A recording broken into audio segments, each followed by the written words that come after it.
On vous souhaite la bienvenue, tout le monde, à Question d'argent. Aujourd'hui, des beaux portraits d'entreprise à vous suggérer.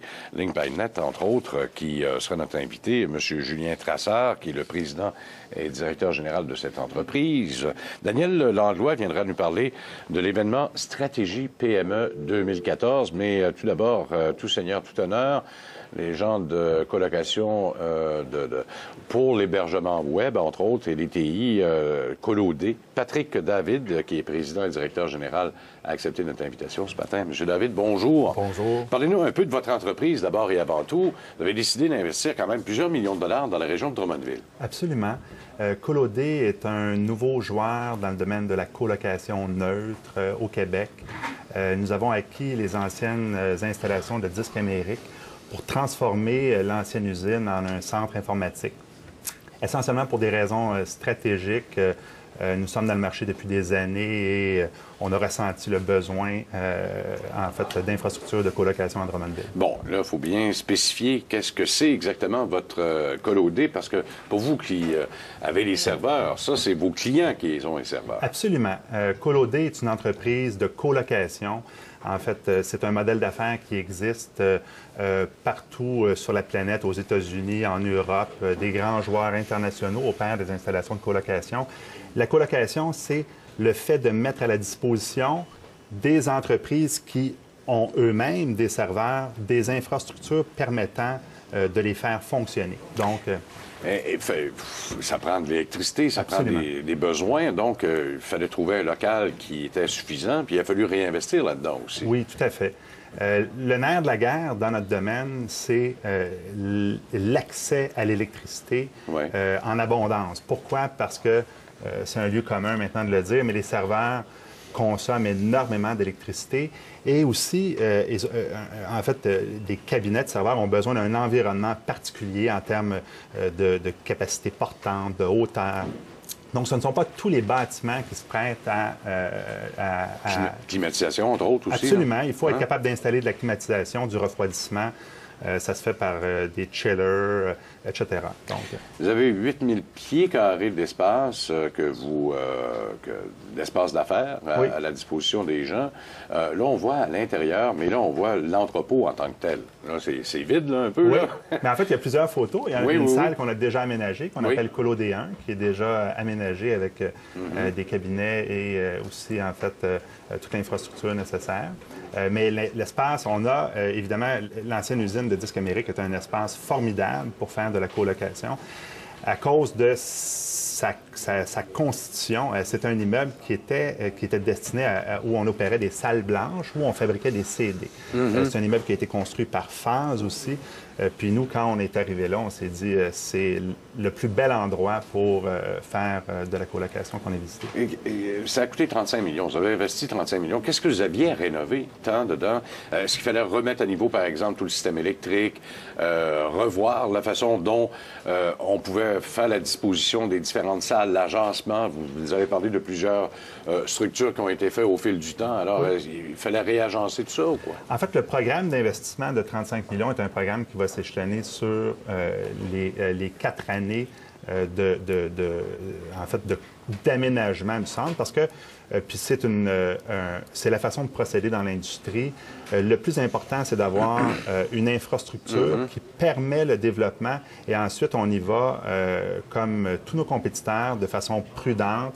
On investit par phase et par tranche les argents de façon à aménager les clients qui s'installent. Oui, parce qu'il faut les accueillir, mais il faut les implanter aussi en même temps. Alors Absolument. donc, ça prend un peu de temps. Là. Ça ne se fait pas du jour au lendemain. Absolument. Puis aussi, la philosophie d'affaires des grands opérateurs de colocation, comme Collodé en est un, c'est non pas de donner aux clients ce que nous voulons, mais de donner aux clients ce qu'ils ont besoin. Donc, pour l'essentiel, les salles privées et les salles de colocation seront aménagées de concert avec les clients en prenant leurs besoins au niveau de la consommation électrique et au niveau des technologies de refroidissement, puis nous allons les aménager sur mesure.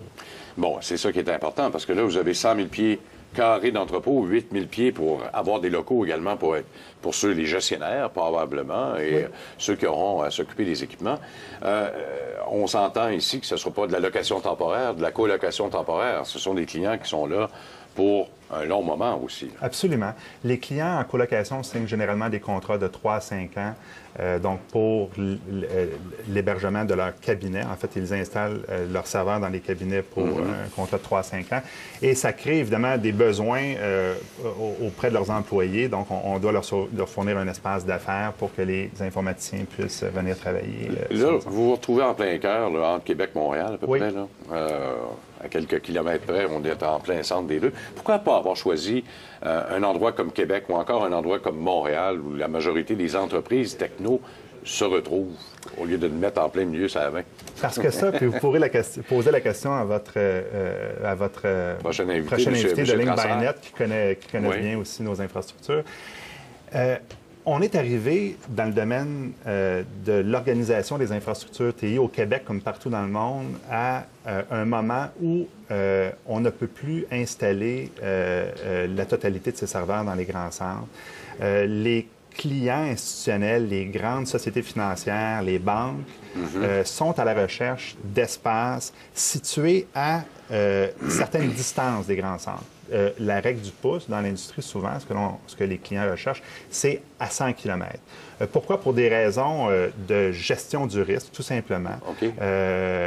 Les entreprises, autrefois, vous savez, l'informatique, les technologies de l'information étaient moins stratégiques pour les organisations. Elles le sont de plus en plus. Et les entreprises doivent gérer le risque. On a vu des institutions financières pour ne pas la nommer, en fait, une institution financière, il y a un an et demi, a vécu des problèmes majeurs liés à ces infrastructures. Et en fait, c'est un exemple, en fait, parmi tant d'autres, où les organisations doivent réfléchir à comment sont opérés les services de centres de données. Et la bonne pratique dans notre industrie maintenant, étant donné la possibilité de virtualiser les serveurs, c'est de répartir les services de centres de données en des lieux géographiques distincts en fait, ayant une certaine distance les uns des autres. C'est comme ça que fonctionnent les grands opérateurs de cloud. C'est comme ça qu'il faut fonctionner. On ne peut plus avoir nos serveurs au centre-ville de Montréal et des plans de relève au nord de la ville. Ça ne fonctionne plus. Bien, on l'avait vu d'ailleurs avec septembre 2001. Oui. Lorsque les tours se sont effondrées, tous les serveurs étaient près du centre d'affaires, bien entendu. Puis là, on a compris finalement que s'il arrivait une catastrophe quelconque, il ne fallait pas que tous ces serveurs soient au même endroit. Ça avait pris des jours et des jours avant d'être capable de redonner de l'interconnectivité à tout le monde. Et c'est une des raisons, en tout cas, depuis ce temps-là, qu'on fait de la redondance dans les services. Absolument. Et vous savez, à Toronto, il y a une ville qui s'appelle Barrie, qui est environ à 100 km de Toronto, où il y a plusieurs centres de données d'importance.